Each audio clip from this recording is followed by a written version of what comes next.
Família abençoada, vamos mergulhar na palavra que transforma vidas. Então, abra o coração, abra a Bíblia e vem comigo ter um papo com o Criador.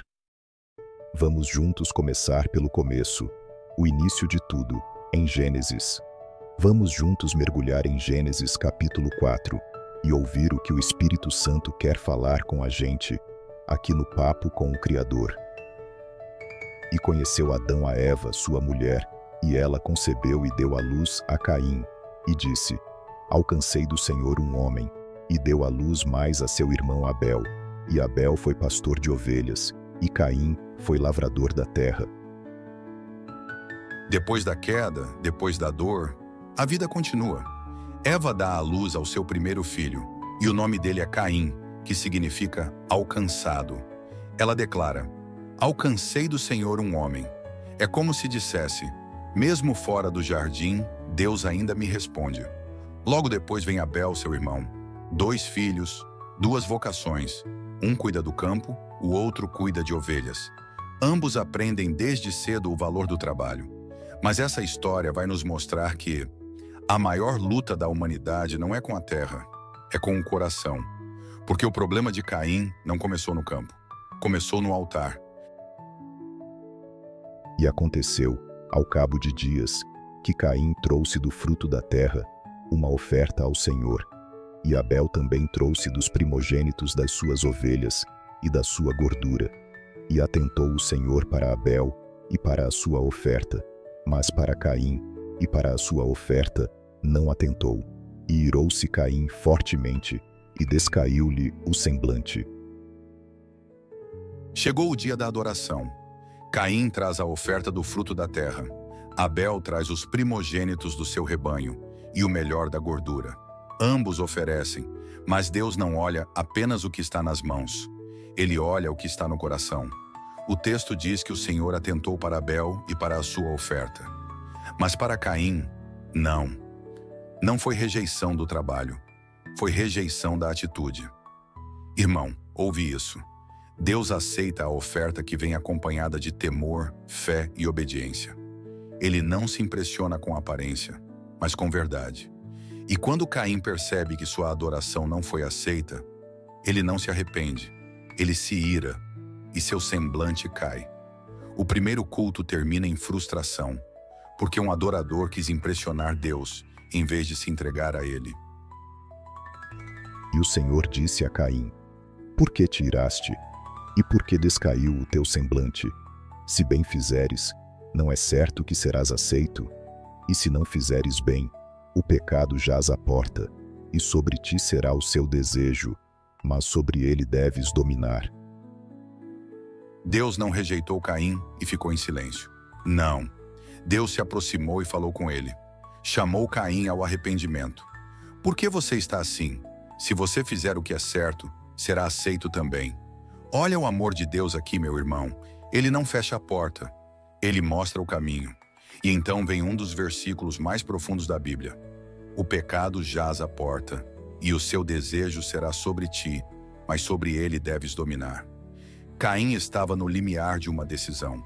O pecado estava à porta, como um animal agachado, pronto para atacar. Mas Deus disse: você pode dominar isso. Deus não obriga, mas adverte. Ele nos dá escolhas, e nos dá também o poder de dizer não. Mas a escolha sempre será nossa. E falou Caim com o seu irmão Abel. E sucedeu que, estando eles no campo, se levantou Caim contra o seu irmão Abel, e o matou. Caim ouviu a voz de Deus, mas preferiu escutar a voz da sua ira. Ele chama Abel, talvez para um passeio no campo, talvez para uma conversa qualquer. Mas o campo, que era lugar de trabalho, vira cenário de tragédia. Ali o primeiro sangue humano é derramado. E não foi numa guerra, não foi entre inimigos, foi entre irmãos. O primeiro assassinato nasce da religião sem arrependimento, da inveja disfarçada de justiça própria, da adoração que não passa de aparência. E até hoje, o espírito de Caim ronda corações. Quando a comparação entra, quando o ciúme cresce, quando a raiva não é tratada, o amor se transforma em morte. Que Deus nos livre de sermos religiosos, mas vazios de arrependimento. E disse o Senhor a Caim: Onde está Abel, teu irmão? E ele disse: Não sei, sou eu guardador do meu irmão. E disse Deus: Que fizeste? A voz do sangue do teu irmão clama a mim desde a terra. Deus pergunta: Onde está Abel, teu irmão? Mas essa pergunta não é por falta de informação, é uma chance de arrependimento. É Deus, mais uma vez, dando oportunidade para a confissão. Mas Caim mente: Não sei. E ainda ironiza: Sou eu guardador do meu irmão? A dureza do pecado já tomou conta do coração. E então Deus responde com algo que ecoa até hoje: A voz do sangue do teu irmão clama a mim desde a terra. Irmãos, o sangue inocente tem voz, a injustiça tem eco. A terra que recebeu o corpo de Abel se torna testemunha do crime. E até hoje, o céu continua ouvindo o clamor daqueles que sofrem. Nada passa despercebido aos olhos do Senhor. Ele é Deus de justiça, mas também é Deus de graça, para quem se arrepende de verdade. E agora maldito és tu desde a terra, que abriu a sua boca para receber da tua mão o sangue do teu irmão. Quando lavrares a terra, não te dará mais a sua força. Fugitivo e vagabundo serás na terra. A terra que antes produzia fruto, agora se torna testemunha do crime. E Deus diz: Maldito és tu desde a terra. Não era mais a terra que estava amaldiçoada como em Adão. Agora era Caim.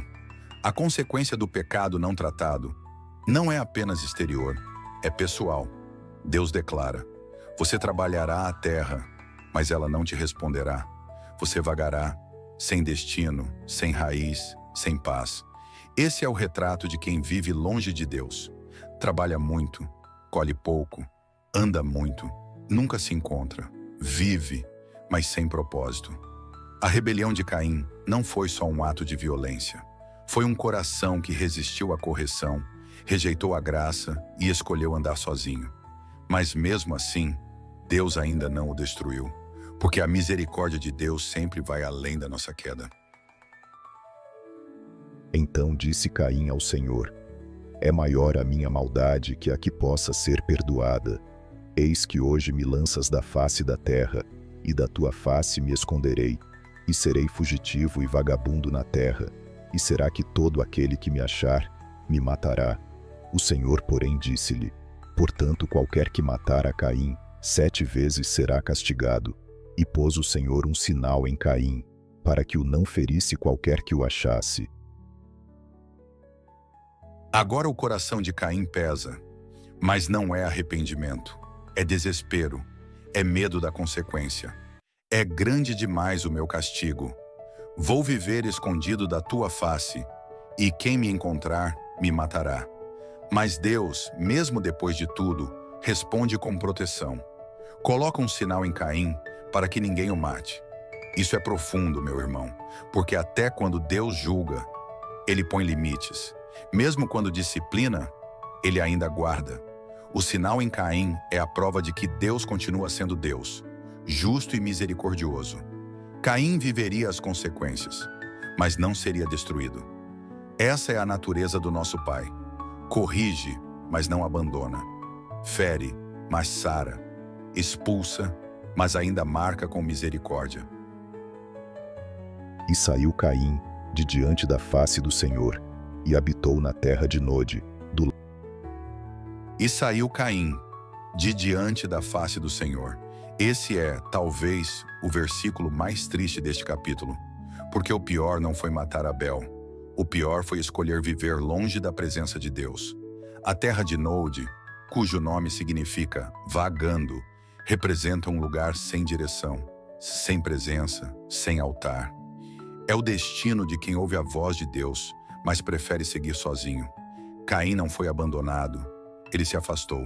E até hoje, o maior castigo de uma alma não é sofrer neste mundo. É viver sem a presença de Deus. Nada é mais vazio que isso. Mas escuta, se você sente que se afastou, ainda há tempo de voltar. A porta está aberta. O Pai ainda chama pelo nome.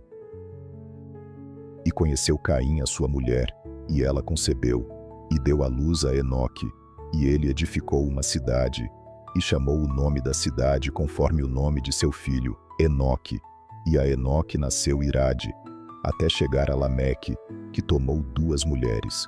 Seus filhos foram os fundadores da vida nômade, da música e da metalurgia. E Lameque disse às suas mulheres: matei um homem por me ferir. Se 7 vezes Caim for vingado, Lameque o será 70 vezes 7. A linhagem de Caim cresce. Nasce Enoque, vem Irade, Meujael, Metusael, Lameque, e com eles a civilização se expande. Eles constroem cidades, criam instrumentos musicais, domestificam animais, descobrem metais. Tudo parece avançar, mas Deus não é mencionado. Nenhum altar é levantado. Nenhuma oração é registrada. É o progresso sem presença, a cultura sem consagração. E então surge Lameque, o primeiro homem a tomar 2 esposas, o primeiro a se orgulhar da violência. Ele mata e se gaba. Se Caim foi vingado 7 vezes, Lameque exige ser vingado 70 vezes 7. Ou seja, o pecado não só continua, ele se multiplica. Sem arrependimento, a maldade se transforma em cultura, e uma geração inteira vive sem temor, porque cresceu longe da face do Senhor. E conheceu Caim a sua mulher, e ela concebeu, e deu à luz a Enoque, e ele edificou uma cidade, e chamou o nome da cidade conforme o nome de seu filho, Enoque. E a Enoque nasceu Irade, até chegar a Lameque, que tomou 2 mulheres. Seus filhos foram os fundadores da vida nômade, da música e da metalurgia. E Lameque disse às suas mulheres: matei um homem por me ferir. Se 7 vezes Caim for vingado, Lameque o será 70 vezes 7. A história parecia estar marcada pelo sangue, pela inveja, pela fuga de Deus. Mas Deus não desiste da humanidade. Adão e Eva têm outro filho, Sete, e através dele nasce Enos. E então, algo lindo acontece. Se começou a invocar o nome do Senhor. A adoração volta. O altar se ergue de novo. A presença de Deus volta a ser buscada. Meu irmão, minha irmã, não importa quão longe o mundo tenha ido, Deus sempre preserva uma semente. Sempre há um remanescente que se volta para Ele. Sempre há um Sete, um novo começo. E hoje, esse chamado também é para você. Volte a invocar o nome do Senhor. Volte a erguer seu altar. Volte para a presença.